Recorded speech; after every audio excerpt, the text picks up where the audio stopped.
You clicked on the video, so you likely already know what this is about. That one thing. That theory that has plagued every message board, Discord server, YouTube comment section. The Cataclysm Theory.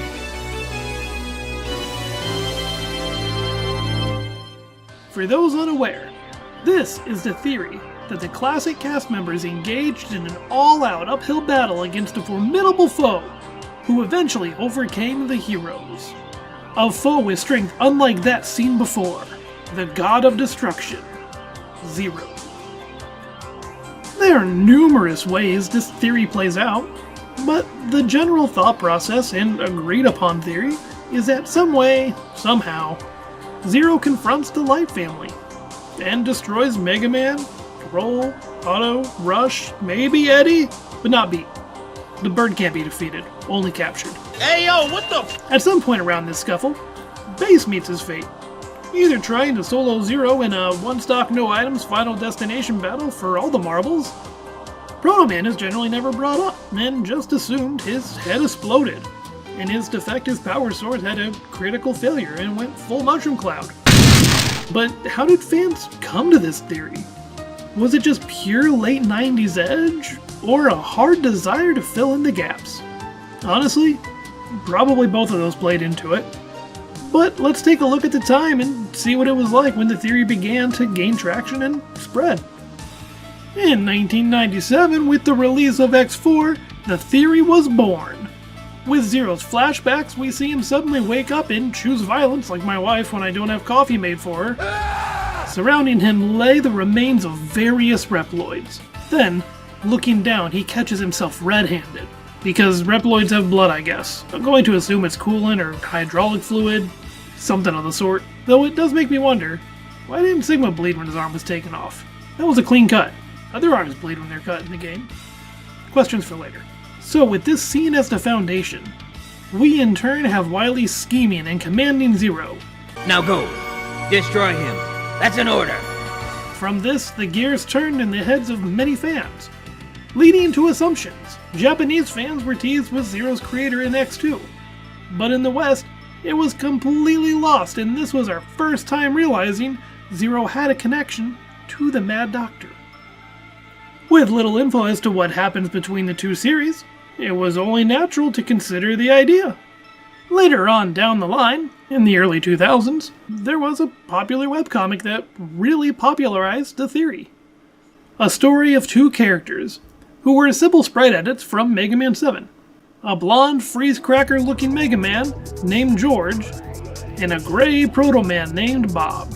These two were the stars of the comic, as well as its namesake, Bob and George. The comic itself ran for some time, and had its own take on the classic stories. One tale, though, was that of our topic. After they presented the idea, it spread through the communities like a crazy fungus, becoming a contested point in discussions, and widely believed as factual. Remember, these were the Wild West days of the internet. Not nearly as much was documented, and well known as it is now. While fans upon fans were taken to this insane ending of the series, some began to question, was there anything more from Capcom? Was there anything more to uncover about this gruesome and or gnarly series finale? Well, the theory became so big, it was actually addressed by the big man himself, the at the time director and widely considered father of Mega Man, Keiji Inafune. And yes, I know he's not technically the father, but many places considered him as such, and let's be real, he raised Blue Lad after his real dad left for a pack of smokes and never came home. Inafune here cleared the air on the theory with an outright denial, stating that Zero wouldn't do this. He's not such a person. Which sounds like a pile of scrap given the X4 cutscene of Zero's activation. Let's be real, those are pretty brutal. Now, as with most developer interviews, I take it with a grain of salt unless it can be backed with other sources. So let's look at the games and what they say. Surely there's something, right? Every profile regarding Zero's creation states that he was uncontrollable, and Wily had to seal him away. While it's easy to think that during this uncontrollable activation, Zero went out and operated on destruction, it seems unlikely. While sure, a report of such an incident might have been lost to time during the gap, we have seen someone shut down Zero before he could do any harm. Isaac. You know, that guy from X6 you probably forgot about. In one swoop, he stopped Zero mid-attack, paralyzing him by putting a barrier specific to Zero in place that not even Alia could crack. Then he boasts about knowing Zero inside and out. Sure, there's the theory that Isaac is the avatar for Wily that I covered a while ago, but for the sake of argument, let's assume Isaac isn't Wily.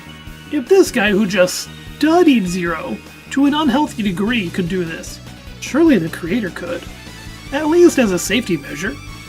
Taking that into account, and the fact that we know Wily had to find a means to seal Zero somehow, it'd be a safe assumption that he never left the lab for many years. And that's a pretty solid slab of logic, but I'm not satisfied. No sirree. Let's look more into this. Let's assume that, sure, Wily did sick Zero onto the Light family.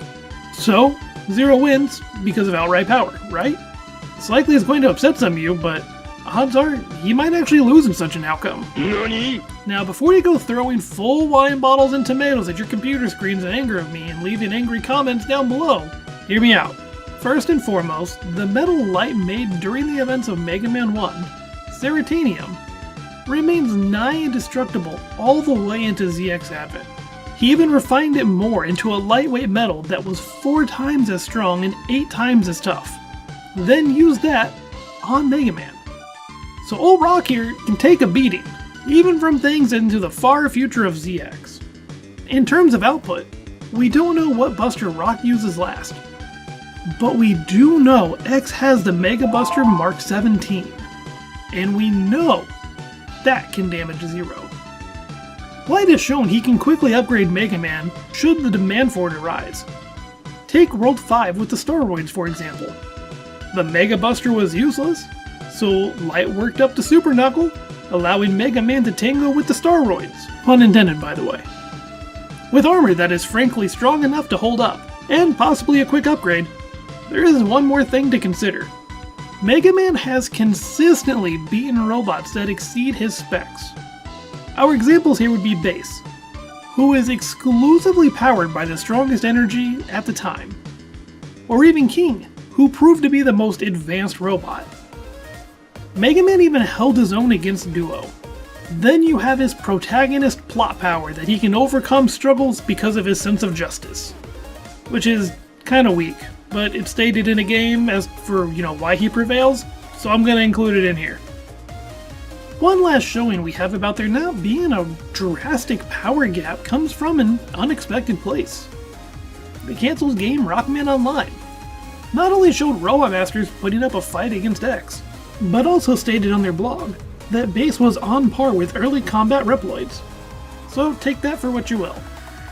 I understand that there's an appeal that Reploids have more output, and I can't help but feel that Ruby Spears really reinforce this logic. But when you think about it, you have classic robots generating black holes, miniature suns, and warping dimensions. How much further can you go? While the idea of a brutal beatdown is edgy and cool, the evidence provided in the series is very improbable, if not impossible. It's a fun thing to think of as a what if, but at the end of the day, that's all it really is. A fun what if famine. At least for a while here though, you could take out the whole classic crew and dive with Zero, just live out the dream. But those days are gone. And, well, speaking of being gone, you made it to the end of my little video here, so I'm about to be gone. Anyway, thanks for watching, rock on! I want to give special thanks to Sprigwing for the outstanding and amazing thumbnail. Look at that detail she did. It's so spot on to official Capcom art too. Please show her some support. She's amazing.